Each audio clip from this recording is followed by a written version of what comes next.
Last week, I covered three voices: what you say, what you write, and your presence. But there's a fourth voice that deserves its own attention. And I am talking about your inner voice. Now, some people have a very strong, supportive, warm inner voice. It's amazing to meet them because for most of my life, my inner voice has been a real piece of work. Now, that said, the inner voice doesn't necessarily always like show up in what you say, write, or even your presence. Like brilliant people can have really low self esteem. Talented people can struggle to see their own value, and loved people can feel unloved. Now, the proposed remedies for this kind of thing include positive thinking, affirmations, mindset, stepping into your higher self, whatever that means, or doing 75 hard, like some intense workout program to strengthen that wimp inside you, right? All that sounds great, but they all also feel like very white knuckle energy to push forward. I've done my fair share of that stuff, but in recent years, I've noticed the opposite. My experience has shown me that I need to stop clenching and just start noticing. It's a different pathway forward. Now, there are some simple things I've talked about in the past that lower the noise around my inner voice. I don't keep social media apps on my phone. I delete AI apps on weekends so I can unplug from work. I pay for YouTube, the higher subscription, so that I don't see ads when I use it.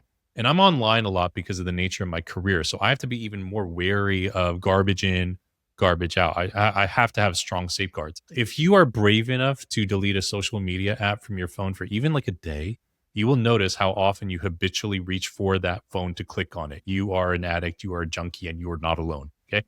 Now, beyond elimination, the real game changer for me was tracking behaviors that were adding to the noise that I ultimately wanted to subtract, but I had to start with tracking first. Tracking is way easier than white knuckling your way forward. Since I write in the 5 minute journal almost daily, I started to write DND for do not drink on days that I didn't have a glass. I wasn't even trying to cut down at the time. I was just curious about my patterns. And after a month, I noticed some entries would say, slept really well, feel really good.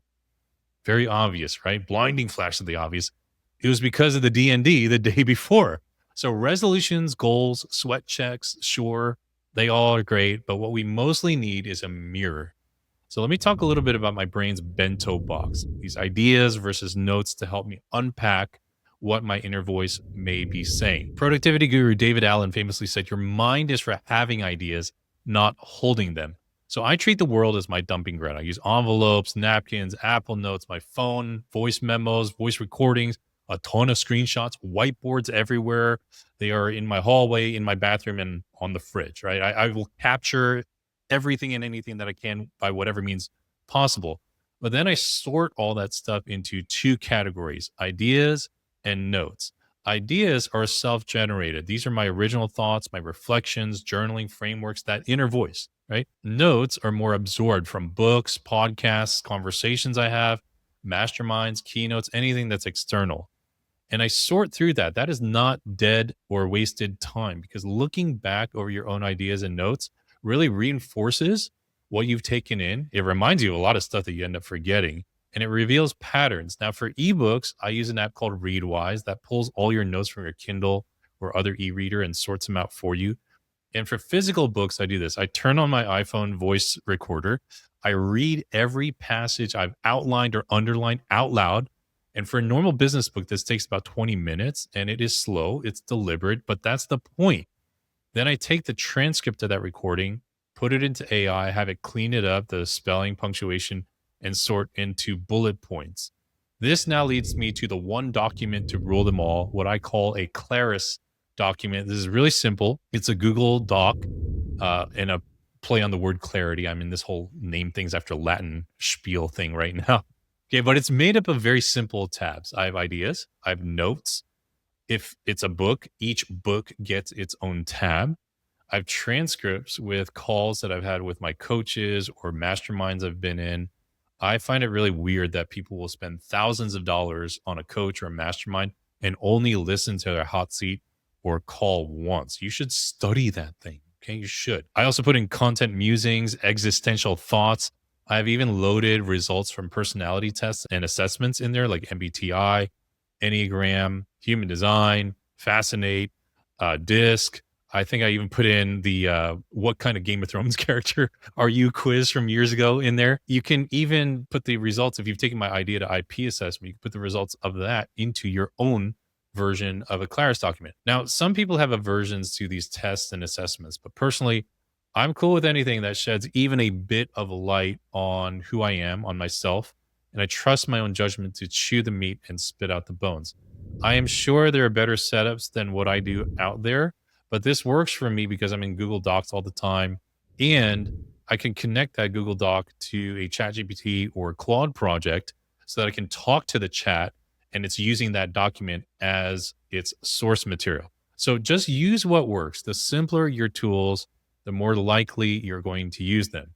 Now, a quick note about AI. I think people fear AI because they've been copies of copies of copies. My friend and very successful realtor, Alex Hughes, shared this analogy with me years ago.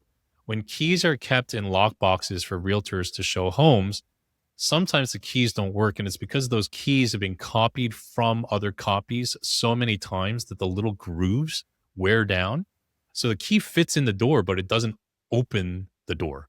And I think a lot of us have ended up doing the same thing over the years. We have outsourced our inner voice to our parents, to our culture, to social media, right? Church, the news, what someone says about us, what God says about us, or more accurately, what we think someone thinks God said about us, right? Yeah, we outsource it. And I think that it's time for all of us to be more than just a composite of what we have consumed and absorbed. It's time for us to be more than parrots. The world doesn't need a parrot. It needs your wisdom. It needs your voice. Trust me, you have it in you. So let me share a few questions right now that I've used with many of my clients to help them unlock that inner voice, just bring the wisdom out to the surface. What is a big lesson you've learned from firsthand experience in the past 3 years? What's a big lesson you've learned from firsthand observation in the past 3 years? I love this next one. What is one thing that you've changed your mind about that you never thought you would? And what surprised you the most about your 30s or your 40s or your 50s, 60s? Name any decade or phase of life. What has most surprised you about parenting, or what most surprised you about starting your first business or starting your second one or your third one? These are great questions. And I push my clients and my students hard to share that kind of stuff. It's interesting, it's real, it's earned, and it is you. So again, the move isn't to force your way to speak louder, to let your inner voice speak louder. It is more to unclench. It's to turn down the noise around you so that inner voice speaks a little bit louder, or you can just hear it a little bit better.